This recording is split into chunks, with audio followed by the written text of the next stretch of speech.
Awa Diop Ndiaye benn mbir boo xamante ni ñu ngi koy dégg depuis pratiquement une semaine mi sucre boo xamante ni ñenn ñi dañ jàpp ni dafa am pénurie ñenn ñi jàpp ni que du pénurie wala sax bu nekkee pénurie bu ñu organiser la pour def li nga xamante ni mooy surenchère. mais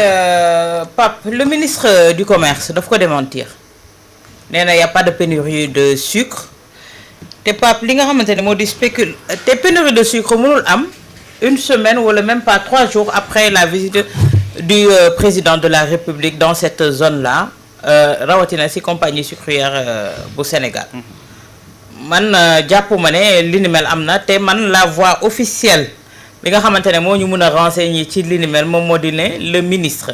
mais également sur le marché tey jii Pape ndax dem nga ci boutique jënd suukar bu mokk wala suukar bu bekk ñu ne la amul gisaguma bokk loo xamante ne nit ñi ñu ngi koy waxaale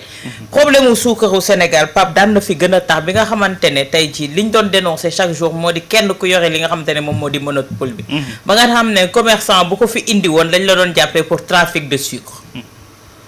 mais tey de plus en plus ñu ngi gis ne li ni mel ça a tendance à disparaître man boog gëj naa dégg koor da daan jot nga dégg ñu ne la pénurie de sucre pénurie boo xamante ne dañ ko occasionné mais ren kooru ren gis nga koor gi tàmbali na bi ba koor gi jeex déggoo benn yoon li nga xamante ne moom moo di pénurie de sucre sur quoi ces gens se fondent pour dire qu'il y a pénurie de sucre c'est ça ma grande question tey jii suñu wàccoon yónni nos caméras wala nos reporters sur le terrain également li citoyens yi di dund parce que citoyens yaakaar naa ne kenn moomu leen ba nga xamante ne Pape su amee du tierce personne moom moo koy wax ñoom ñoo koy waxal seen bopp ndax ñoom ñoo di les grands consommateurs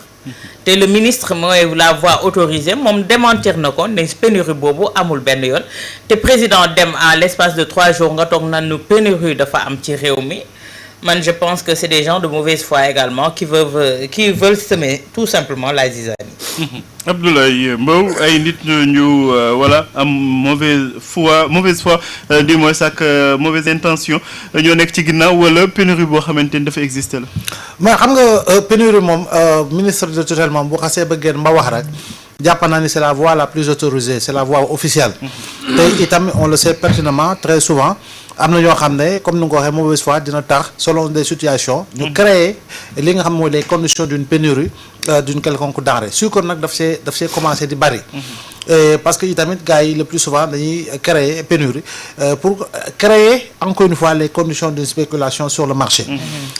il y a pas longtemps je crois bien que président demoon na fi nga xam moo di compagnie sucrière sénégalaise te dégg nañu autorité compagnie boobu àddu woon ni instant boobu président doon nekk foofu amoon nañu suffisamment de stock lu jëm si wàllu suukar loo xam ne mën a approvisionner le marché pour véritablement ay diir bu xaw a yàgg léeg-léeg lii itamit ñi nga xam ne ñoo di grossiste Pape des fois dinañu nëbb bëgg importer sucre alors que le moment le marché n'est pas encore ouvert à l'importation léegi nag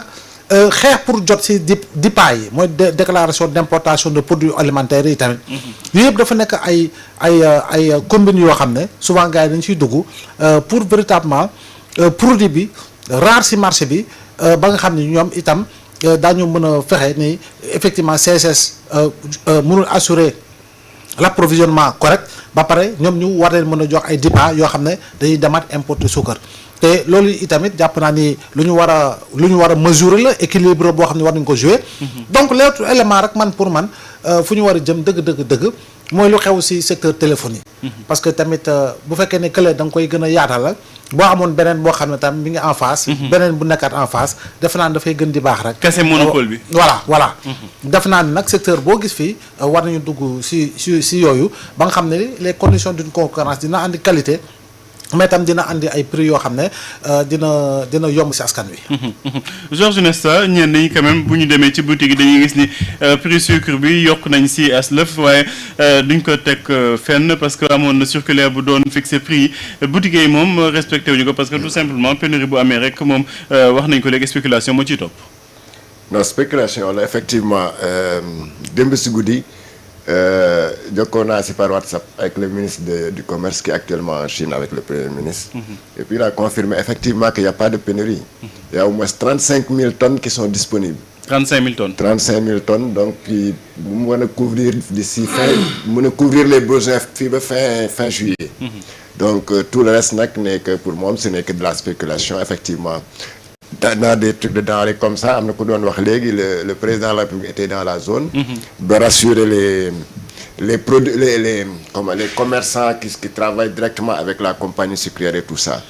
Pour la spéculation, je crois que ñoom au niveau du service du ministère nañ jël des mesures, ils ont annoncé même des mesures pour mën a commencer di contrôler ce qui se passe dans les boutiques, contrôler les prix aussi dans les boutiques. Mais ana volontaires yu ñu annoncé woon pour ñuy contrôler. Les volontaires ils vont bientôt commencer. Ils vont commencer. Parce que ils ont donné un deadline, je crois c'est en début juillet quelque chose comme ça. Képp koo xam ne bindu woon nga pour nekk volontaire di contrôler les prix dans les boutiques, je crois qu'en début juillet war nga mën a présenter wu pour ñu jox les directives qu'il faut. Au-delà de cette date, je crois ils vont commencer à ñu bind woon en tout cas war nañ teew. Donc ça c'est mesure de spéculation là xam naa ñooñu buñ si duggee aussi ça va beaucoup faciliter la chose, ça va beaucoup réguler encore le marché parce que comme tu le sais rek le sucre étant une denrée de consommation très dense, alors c'est très facile nga def si ay spéculation surtout bu ñu tolloo si jamono boo xam ne contrôle bi demewul noonu effectivement. Donc ça va dans tous les sens mais je crois que pénurie waragul am. Je m'en tiens à ce que le ministre a dit 35 000 tonnes daal disponible na te mën na couvrir les besoins jusqu'en fin juillet. Alors situation monopole bi ñu bëri quand même dañ koy dénoncer mais ba tey moom moo fi nekk Ibrahima Anne est-ce que jotul quand même ñu xoolaat ko bu baax a baax nga xamante ni comme ni ko Abdoulaye Mbow waxee bu ñu kasee monopole bi peut-être concurrence bu amee waxu pénurie dootu ñu ko waxati mais bu gën a yomb sax boobu mooy doon débat bi. Monopole de moom fii ci Sénégal monopole sucre en tout cas moom dafa mel ni serpent de mer rek daa mel ni régime bu ñëw rek dina ci wax wala à chaque fois que mu am situation ju mel ni pénurie wala yooyu sujet bi dina ñëwaat mais ce que l'on constate c'est que ça n'est jamais le monopole n'est jamais remis en cause. Je crois que de Senghor à maintenant si ma juumalee monopole bi dañ ko institué sous Senghor. Bon léegi nii bon c'est pas un monopole en fait de juré, c'est pas un monopole de droit, c'est un monopole de fait. C'est-à-dire que li ñu kii mooy que Sénélec non pas Sénélec CSS dafay couvrir une bonne partie du marché. Maintenant le gap là ñële ñoo koy importer mooy les privés, d'où les DIPA dont Abdoulaye parle. Bon maintenant pénurie moom la pénurie elle existe. Je respecte bien la position du ministre mais elle est contredite par la réalité du terrain parce que man personnellement je suis allé dans des boutiques demander ndax am na ay pénuries mais les boutiquiers m'ont fait comprendre que ñoom mënuñ sax gis suukar bi ñuy jaay. Man barke démb j'ai vu une boutique boo xam ne ay laxasu comment on appelle ay des petits sachets de 100 francs lañ doon jaay parce que simplement mënuñ woon jaay ay kilos. Mais est-ce que du ñoom ñoo koy def volontairement pour plus de bénéfices? Non loolu ça c'est des détaillants. Et puis c'est des détaillants yoo xam ne man je leur ai demandé. Je leur ai demandé non pas en tant que journaliste mais en tant que consommateur mais nee nañu mais ils m'ont dit que ñoom mënuñu gis sax sac bi pour l'acheter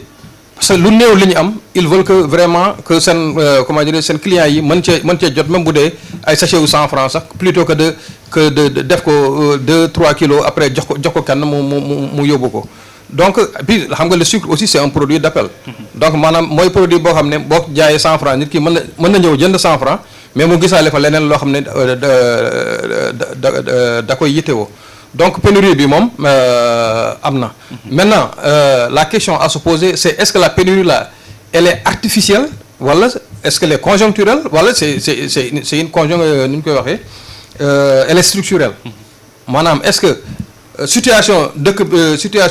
la situation économique du pays moo ko waral. Voilà est-ce que CSS moo ko def wala est-ce que c'est la situation en général de l'offre et de la demande consommation bi moo yokk ba finalement nga xam ne l'offre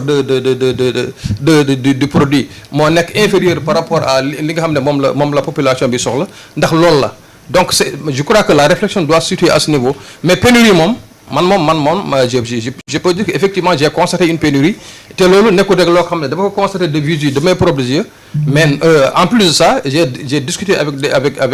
les détaillants yoo xam ne bon ils n'avaient aucun intérêt à me raconter des contre-vérités donc ils m'ont dit qu'effectivement ñoom ils peuvent même pas accéder à ces sacs de sucre là voilà au sucre en tant que tel pour mën ko jaay à li nga xam ne moom mooy kii bon maintenant ministre bi il a les données officielles effectivement il a les remontées de ces services yi nga xam ne les services départementaux régionaux dem ba direction